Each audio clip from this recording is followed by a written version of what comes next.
Hammaga assalomu alaykum. Men Dehqon Norijon, Prism jamoasining asoschisiman. Sizlar bilan haftalik analizlarimizni davom ettiramiz. Ba'zi bir sabablarga ko'ra o'tgan hafta bizda YouTube'da analiz chiqmadi. Mana bugun qolgan joyidan davom ettiramiz. Har doimgidek biz Bitcoindan boshlaymiz analizni. Analiz boshlashdan oldin umuman bozorda bo'layotgan hozirgi holatlar, nima ishlar bo'lyapti, nimalar bo'lyapti, shular haqida ozgina o'zimni fikrimni bildirib o'tib ketmoqchiman. Biz ko'p kishi shuni ichida men ham bozordagi, ya'ni har doim, ya'ni 3 safardan beri qaytarib keladigan siklni kutayotgandik, lekin aynan bu safargi sikl boshqalardan mutlaqo farq qilyapti. O'zlaringiz ko'rib turibsizlar, qanchalik Bitcoin ko'tarilmasin, ko'tarilsa ham qolgan altcoinlar va Ethereumlarda biz kutganchalik unaqa natijalar bo'lmayapti. Ya'ni kriptoda pul topish, soqqa qilish ancha qiyin bo'lib qoldi desak ham bo'ladi. Xo'p, ko'p kishi hodl, ko'p kishi sotib olamiz, ya'ni bull market, ya'ni shu jumladan o'zim ham ya'ni shu bull marketda kutayotganim, imенно o'zimni tahlilim bo'yicha 2025-yilda 3-4-kvartalida bozorda yaxshigina keskin o'sishlarni kutgandim, lekin afsuski, mana biz o'ylaganchalik bo'lmadi bozor.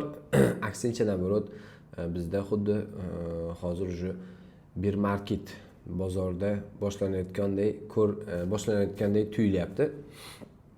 Sababiki hozirgi Bitcoin grafikini, altcoinlarda grafikidan kelib chiqadigan bo'lsak, grafiklari juda ham, ya'ni yomon holatda. Hozir shu grafikda birma-bir ko'rib chiqamiz. Bizda Bitcoin holati, Bitcoinda grafigi oylik time framedan boshlaymiz. Har doimgidek bizda xayr low nuqtalari bor. Buni hozir mana bunday qilib belgilab qo'yaman. Bu xayr low, bu xayr high, bu xayr low, bu xayr high. Oxirgi highda 126.000 da 126.200 da Bitcoin highni yangiladi. Shundan keyin Bitcoin deyarli 35% ga yaqin tushdi. Oylik time frame bo'yicha bizda mana bu higher low nuqtadan higher high gacha impulsni agar inobatga oladigan bo'lsak, Bitcoin hozir aynan, ya'ni discount zonada, eng globalni, ya'ni likvidatsiyaga juda ham yaqin turibdi, ya'ni minimumiga yaqin turibdi, ya'ni 11% yana tushishi qoldi. 83.426 dan agar bozor tushadigan bo'lsa, bizda global time frame'dagi birinchi, ya'ni strukturani sinishini kuzatgan bo'lamiz. Agar bu struktura sinib to'liq biz kutganda yopiladigan bo'lsa, o'ylaymanki Bitcoin'ni narxi anchagina pastlikda 83.000 dan anchagina pastga, daji 49.000, 50.000 zonagacha bemalol kelishi mumkin bo'ladi. Bitcoin'da bilamiz, ya'ni oldin test qilinmagan imbalans zonalarimiz bor. Kerak bo'lsa mana bu choyda undan ham pastda Bitcoin'da hali test bo'lmagan imbalanslar bor. Hamma narsa bo'lishi mumkin. Bitcoin, ya'ni bir martasiga shu imbalanslarda test qilgani kelishi bu normal holat. Bo'lishi mumkin bu narsa. Agar bunaqa bo'ladigan bo'lsa, o'ylaymanki, alitlar bundan omon qolishi juda ham qiyin. Xo'p, biz tahlil qilamiz, grafikka qaraymiz. Grafik nima deydigan bo'lsa, o'shanga qarab turib biz analiz qilamiz. Hozirgi oylik time frame bo'yicha oladigan bo'lsam, noyabr oyi tushdi, hali 8 kun bor, ya'ni bizda bir hafta vaqt bor. Agar mana shu noyabr oyini shami shu holatda masal yana teparoqqa chiqib, ya'ni hatto 100 minggacha ko'tarilib yopiladigan bo'lsa, bizda qanaqadir umid bor Bitcoin'da yoki boshqa altcoin'larda yana dalcha o'sishdi biz taxmin qilsak bo'ladi. Hozirgi oylik time frame'da e'tibor beradigan bo'lsak, Bitcoin'da test qilgan joyi ayni, ya'ni oylik time frame'dagi order block zonani test qildi. Mana bu shamni soyasi ayni bizga order block bo'lib beradi. Agar shu order blockdan, ya'ni reaksiya olib, hatto ya'ni 90 ming emas, ya'ni 100 minggacha agar borana, masalan 95 ming atrofigacha agar yopib beradigan bo'lsa, o'zini filtr bilan yopib beradigan bo'lsa, bizda qanaqadir umid qilsak bo'ladi. Ya'ni bozor sikli, ya'ni bozorda o'sishi yana tepaga davom etadi. Lekin bu holatda yopiladigan bo'lsa, katta ehtimol biz mana bu minimumni buzib o'tamiz va mana bu joylardan, ya'ni 50 ming, 60 ming zonadan biz support qidirishimiz mumkin bo'ladi. Ya'ni supportdagi, ya'ni bu minimum buzilgandan keyin eng yaxshi support zona mana bu order blok bo'ladi. Mana shu order blok bo'ladi. Mana shu order blokdan Bitcoin yana yaxshigina reaksiya olishi mumkin bo'ladi. Lekin hozirgi holatida deydigan bo'lsak, mana shu hozirgi holati order blokning ichida va shu order blokda Bitcoin reaksiya olib ketish ehtimoli katta. Xo'p, bizda haftalik time frame'da e'tibor beradigan bo'lsak, haftalik time frame xuddi shu order blokda testida turibdi. Order blok testida turibdi. Mana bu joydan pozitsiya ochib yuboradigan joyi, ya'ni 7% stop loss bilan va dalshi all time high gacha qilib turib pozitsiya ochsa bo'ladigan nuqta, ya'ni yomon nuqta emas, ya'ni Bitcoinga, ya'ni risk qilsa bo'ladi, ancha globalniy zonada turibdi Bitcoin. O'shaning uchun ham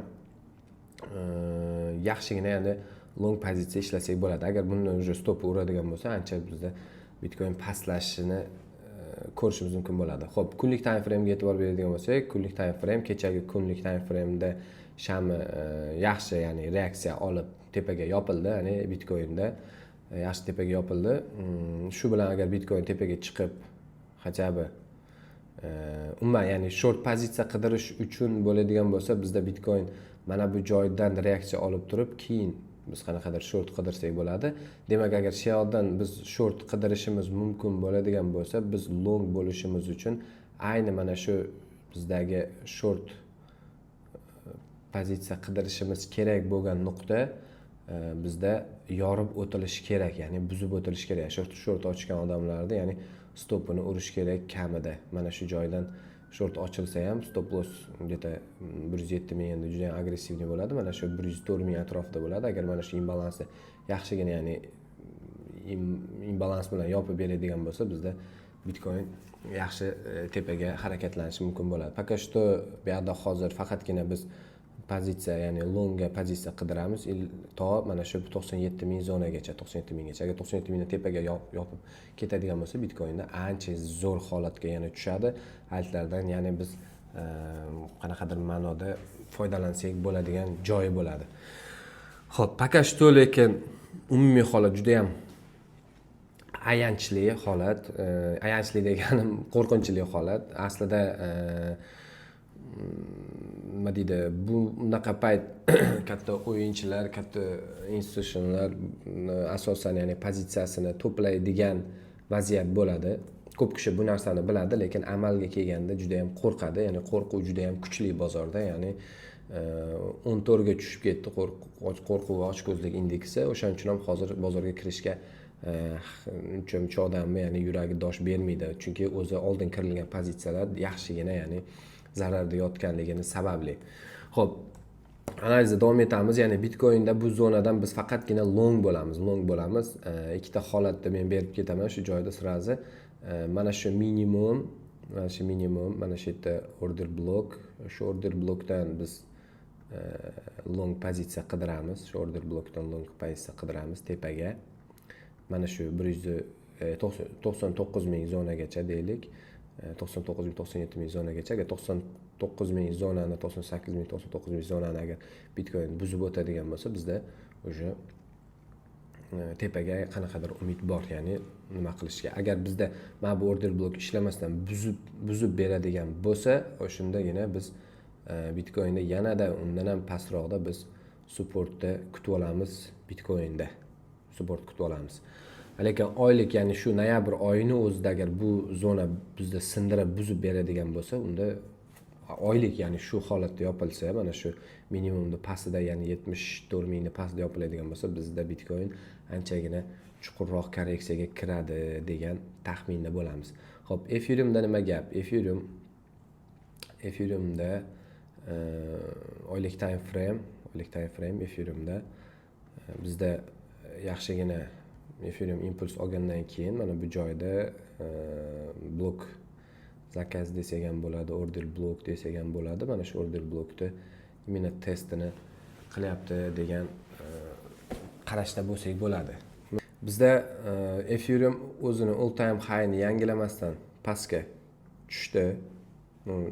oldi qanaqadir ozgina test qilib oldik, lekin yangi ya'ni all time high qilmadi desak ham bo'ladi Ethereumda. O'shaning uchun ham Ethereum o'ylaymanki ko'proq teparoq o'sishi kerak deb o'ylayman balki. Xo'p, hozirgi imенно grafikdan kelib chiqadigan bo'lsak, Ethereumda ham bunaqangi chiroyli holat emas oylik time frame'da, bizda weekly time frame'ga o'tamiz, hozir aniqroq ko'ramiz. Mana weekly time frame'da ayni mana bu joy Ethereum uchun zo'r order block zona bo'ladi. Zo'r order block zona bo'ladi. Mana shu order block Ethereumga ishlab berishi kerak katta ehtimol. Stop loss ancha 20% bo'lyapti, 20% atrofida bo'lyapti, lekin bu ishlaydigan order block. Ethereumda biz polni ya'ni all time high'da unutishimiz uchun 2100 atrofidan bir Ethereum mana shu strukturasini sindirib pastga tushishi kerak bo'ladi. Xo'p, bizda o'tgan haftada Ethereum weekly'dan ozgina reaksiya oldi, lekin dalshi tortib keta olmadi. Dalshi yana pastga buzib o'tdi. Bizda mana bu imbalansda ichida hali o'ynayapti, imbalansda. Agar shu imbalans ham reaksiya beradigan bo'lsa, bizda Ethereum tepaga harakatlanishini umid qilsak bo'ladi. Ethereumda agar short pozitsiya qidirmoqchi bo'ladigan bo'lsak, Ethereumda short uchun albatta mana bu imbalans zonadan biz pastga Ethereumga short qidirganimiz ma'qulroq bo'ladi, ya'ni pastga tushishimiz. Demak, agar bizdan bu yerda short ochishimiz mumkin bo'ladigan bo'lsa, tabiiyki bizda Ethereum hech bo'lmaganda, ya'ni 3500 hech bo'lmaganda mana shu imbalansda yaxshigina kuchli yopish kerak, 3400 tepasiga chiqib olish kerak. Ana shundagina Ethereumda biz yana qayrilish hosil qildik, longga yana harakatda davom ettiramiz degan bitta xulosaga kelsak bo'ladi. Hali oylik time frame yopilishiga ancha vaqt bor, 8 kun vaqt bor. Bemalol bu narsa ya'ni joyiga qaytishi mumkin, lekin oylik time frame da mana shu joy shu holatda yopib beradigan bo'lsa, bozor juda ham yana ko'proq tushish ehtimoli katta bo'ladi. Xo'p, Ethereumda weekly'da ko'rdik, kunlik time frame'da biz ko'ryapmiz, kunlik time frame'da shamlar kichrayib boryapti tobora. Demak, bu yaxshi narsa Ethereum uchun, Bitcoin uchun ham, ya'ni o'sha sekin bozor nafas olishni boshlaydi, sekin bozor korreksiya berishni boshlash kerak bo'ladi. Ya'ni bunaqangi agressivniy tushishlar o'sha sekin kamayapti, ya'ni tepaga harakat boshlanyapti. Xo'p, dominatsiyaga keladigan bo'lsak, oylik time frame'da Bitcoin dominatsiya juda ham shartoviy turibdi. Ya'ni bizda struktura singan va mana bu pastdagi polni, ya'ni likvidatsiyani olish kerak. Mana shu likvidatsiyani olish kerak. Ko'ramiz, katta ehtimol bu o'ylaymanki, ya'ni Bitcoin tushishi bilan bog'liq bo'lgan tushish bo'lmaydi. Hatto Bitcoin range bo'lib turib dominatsiyaga shu joyga bizga tushib beradigan bo'lsa, bizda anchadan beri orzu qilib yotgan orzuyimiz ushalishi mumkin, lekin bu narsa ham ehtimoli juda ham kamayib bormoqda tobora. Lekin dominatsiyani tushishi muqarrar, inshaalloh muqarrarligi aniq. Shu bu dominatsiya bizda tushib berish kerak bo'ladi. Ya'ni katta ehtimol shu dominatsiyani tushishini altcoinlarning ko'tarilishiga olib kelishi kerak. Katta ehtimol, hali umid bor. Agar dominatsiya mana shu pastda bo'lib turib, qanaqadir altcoinlar, ya'ni hali ham o'sha pastda bo'lganda edi, o'sha bizda bir boshqacha hech qanaqangi umid qolmasdi, lekin dominatsiyani hali yuqoridaligi bu bir tomondan yaxshi narsa altcoinlar uchun. Xo'p, kecha masalan mana bu tushishda ham dominatsiya ozgina tushish qilgan payt altlar o'zini yaxshigina ushab berdi, lekin Bitcoin qattiq tushishi bilan, ya'ni tushyapti, mana bu joyda dominatsiya o'zini ushab beryapti, bir altlar qanaqadir o'syapti, lekin Bitcoin yana bitta qulab tushganda altlar yana orqasidan ergashib ketyapti. Ya'ni bu safargi bozorda o'yinlari, bozorda boshqarishi juda ham murakkab va juda ham professional ravishda olib borilyapti. Endi bilmayman bundan maqsad nima bo'lyapti, lekin odamlarning umidi borgan sari so'nib boryapti. Odamlarning ko'ngli borgan sari kriptodan sovib boryapti. Hamma juda ham ko'p insonlar, ya'ni kriptoni tashab chiqib ketyapti bozorda, pullarini tashab chiqib ketyapti. Ko'ramiz, ya'ni bu holat qachongacha davom etadi. Bitta narsani bilaman, lekin bunaqa holatda hech kim deyarli pul ishlolmaydi. Kerak bo'lsa market makerda o'zi ham bunaqangi soqqa qila olmaydi. Bozorda qachon soqqa qilinadi, qachonki bozorga odamlar pulini olib kirsa, pul kirsa, o'shanda bozorda soqqa qilinadi. O'shaning uchun ham ko'ramiz qani nima bo'ladi. Xo'p, bizda total 1 bizda mana bu joyda, ya'ni o'zini minimumini buzibdi. Hali ko'ramiz qanaqangi reaksiya oladi bu joydan. Agar shu joyda buzilib, mana shu joyda qoladigan bo'lsa, bizda total 3 ta katta ehtimol mana shunaqangi korreksiyadan biz sekin yana pastroqga qarash qilsak bo'ladi. Sababiki total 3 o'zini lokalniy strukturasini sindirdi. Bir yaxshi holati mana shu diapazonni ichida, range atrofida yurib berish kerak bo'ladi agar bozor yaxshi bo'ldi deydigan bo'lsak. Sababiki ya'ni total 3 ta asosiy, ya'ni kapitalizatsiyasi bu Bitcoin bo'ladi. Agar Bitcoinga qanaqadir qismda ob'yom kirib Bitcoin ko'tariladigan bo'lsa, total 3 ta ham o'zi harakat boshlanadi. Xo'p, bizda total 2 bu minimumga yetib kelgani yo'q. Total 2 ham xuddi shunaqa, ya'ni diskauntda turibdi. Pastki grafiklar juda ham o'xshash. Total 2 bilan total 3 ta grafigi juda ham o'xshash, ya'ni ularning hammasi bozorda diskaunt zonada turibdi. Ya'ni katta ehtimol bu joydan yaxshigina reaksiya olish kerak bo'ladi. Xo'p, bizda dollar indeksi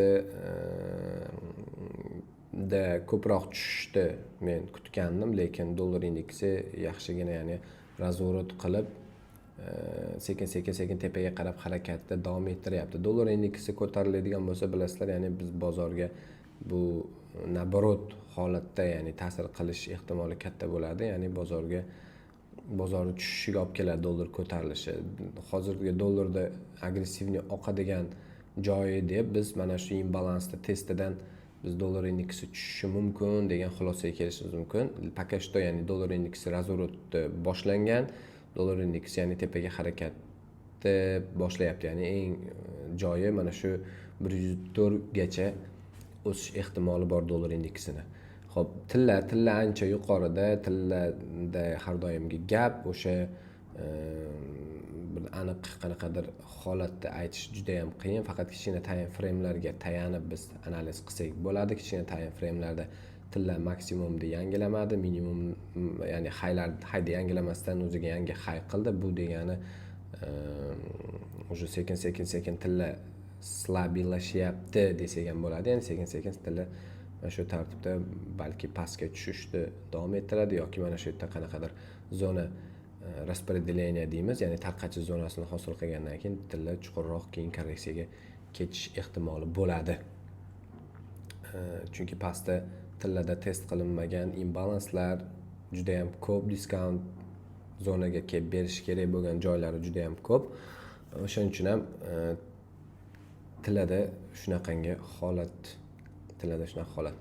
Xolos, bugungi analizimiz shulardan iborat edi. Ko'rishguncha salomat bo'ling.